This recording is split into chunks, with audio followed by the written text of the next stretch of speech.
Good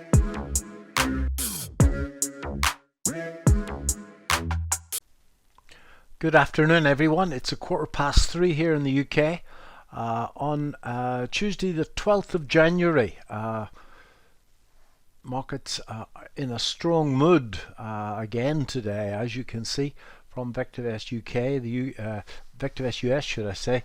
The US market running now for 45 minutes. The advances pretty much twice that of the declines. And as you can see, once more, all the measures of the trend on VectorVest are strongly up. And once more, all the measures of the trend on VectorVest are in a mega overbought situation. Nevertheless, that doesn't, in fact, change the trend situation. The short-term trend is up, the long-term trend is up. And the longest measure of the trend on VectorVest, which is a confirmed up, has been up since the middle of November, and the little pointer here in the color guard couldn't in fact be any stronger indeed. So a very strong situation. If we look at the VectorVest Market Timing graph, which is a chart of all 8,000 odd shares that we follow in the American market, it's an equally weighted index, and as you can see, this has outperformed the S&P 500 considerably because of all the small shares within that 8,000. So that is the year. If I put on the VectorVest longest term measure, that was the sell-off. A little bit of ripple here, and that's the last confirmed up on the 10th of November. I think the 11th was the UK, and this pushing up and starting to push up pretty much vertically. Everywhere you read, they'll be talking about bubbles, and there's absolutely no doubt that if we look at the market timing layout, we can see, and I get rid of one of them maybe, we can see that these measures, the VectorVest market timing indicator, flat and flat since the middle of December. This is rising, folks. That is flat. Now there's no divergence on the buy-sell ratio, what Dr. Leda with VectorVest refers to as the canary. Nevertheless, it's in a mega overbought situation, and we've got to go right back to the June until we get to a similar situation. Then the market went sideways for 3 or 4 months. So I think we need to be careful here. And if I put on the VectorVest medium-term market timing system, the DEW, again a little bit of ripple here, but when the market is in this either mega oversold situation or mega overbought situation, a signal from the DEW market timing signal, when the market stretched, either stretched oversold or stretched mega overbought, tends to be a very good signal indeed. So that's what I'll be watching for. I'm holding positions, and I'm doing my best to stay in the moment, to ignore what all the journalists are talking about. A bubble, rather cynically, somebody told me years ago that a bubble was a financial market that's rising where you haven't got a position, and I suspect the journalists have all missed out. Nevertheless, this time, as I've said 1,000 times before in these videos, this time will not be different. So we have to be careful, but at the minute this market is rising. Let's have a look at the old S&P. As you can see, it's in bars. That's because I trade it myself. Yesterday was an inside day. That was Friday's very good close. As you know, markets normally close very positively on a Friday. A break up through that level, and I would consider going long here on a short-term trade if it broke up through 38.20 with a stop loss about 37.98 or something. I haven't done anything as yet, but I have positions running in the American market, and I'm reasonably pleased with them. Apps. And I just need to make sure that that's today. It's not. There we go. Apps is moving. I bought into AMD yesterday. Apple is nearly at break even. Ingersoll Rand is finally moving my way. Can you believe it? Square pulled back, but looking quite good. And C having a big SE having a big day today. So reasonably happy with those.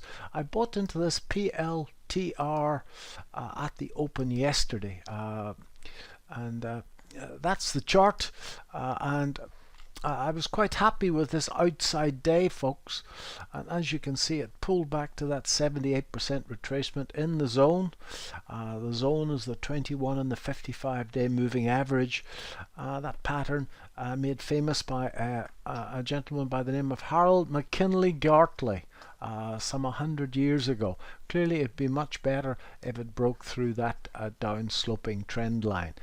Time will tell, but the position in the money. Look at this huge trend and then a pull sideways. So still holding the position in Peloton. It's pulled back a little bit, but still reasonably happy with them all. Let's have a look now at the UK market.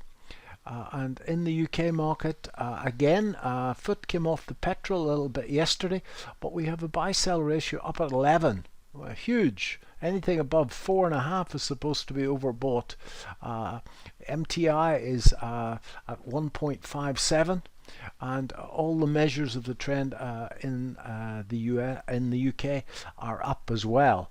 I'm reasonably happy with my portfolio. Clearly, Games Workshop, those of you that have watched your account today, came off.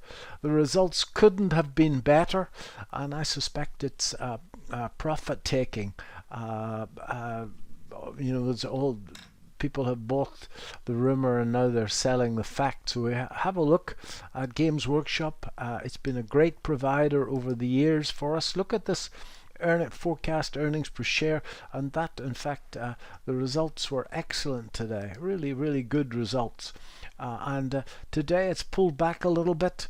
If we go to a 3-month chart, the last time I looked at it pulled back by £8, and that in fact I believe will have taken it down to about that old top. So that's quite typical, and clearly there's a great deal of resistance up here.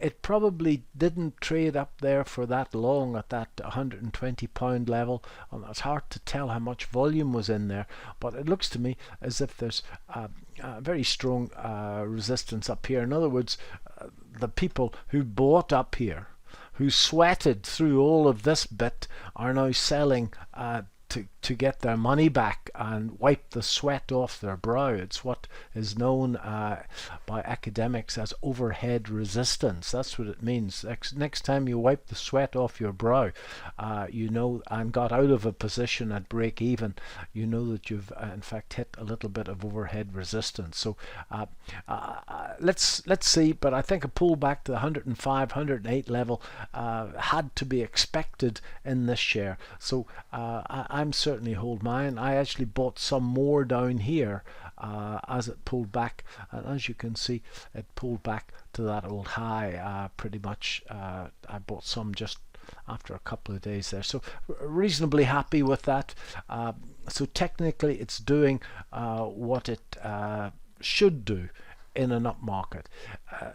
Sticking with the winners and letting them run through the inevitable series of rising bottoms is difficult. It's not easy at all, but I think that I'm certainly going to hold mine. I don't know what's going to happen next, but I'm going to hold mine.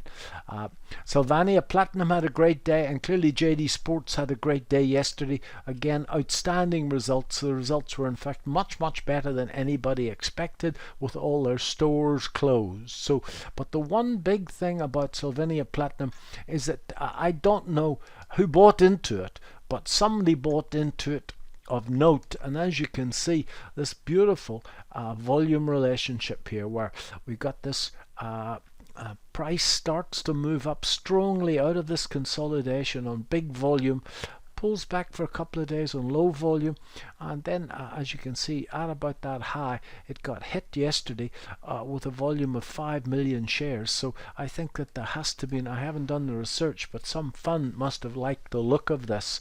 So this little share that pretty much only VectorVest people knew about over the last while we've doubled our money in the share, is probably now starting to come in to the medium to larger type funds. So that looks great, and if we go back in this, that was my entry point into the share here at about, I don't know what it was, I think it was Kenny Rogers who said you never count your money when you're sitting at the table.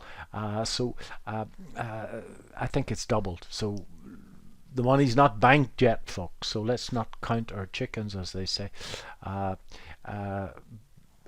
So it looks good to me, and I really like this volume distribution at the end. JD Sports seems to have broken. I had it loaded and seems to have broken, and it's doing its best to break this February high. Again, good volume on it, and I think that this would qualify for one of my rocket launcher setups. It's a gap, folks, out of this huge consolidation that's been in place since end of August, September last year. So a break above today's high, and this thing should go. This has been a great provider for us over the years, and we bought into this, if you remember, at £5. It's now at near £9, and that's just been great. So everything else going reasonably well. Of course, the gold price, I think we have to be very careful with that gold price, folks. If the gold price should break down, I think we worked out yesterday in the Q&A a level of 1806, 1811 of that order, then that would be a serious break on the downside. The crack on Friday was a serious crack, and we need to manage risk here proactively. Both Pan-African Resources and Polymetal are still hanging in there, but nevertheless, and they're still above the stop losses that I set for them, but that breakout which failed on the gold market, I think the gold will probably bid much lower. So reasonably happy with this portfolio. I suppose that knock on Games Workshop had to be expected. I'm certainly going to hold mine. Team 17 seems to be moving very strongly.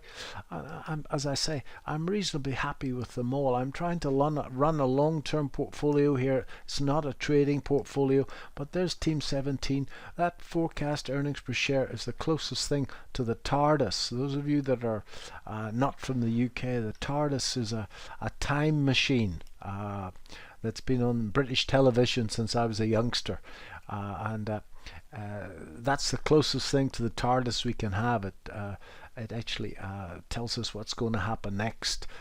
Team 17 over the last year has increased earnings from 12 pence to 18 pence. That's a 50% increase, and that's reflected in this share price moving up strongly, and it's done. It pulled back to old tops, pulled back to old tops, pulled back to old tops. It's doing exactly what any market does, and as you can see, volume starting to move into it. So all is good.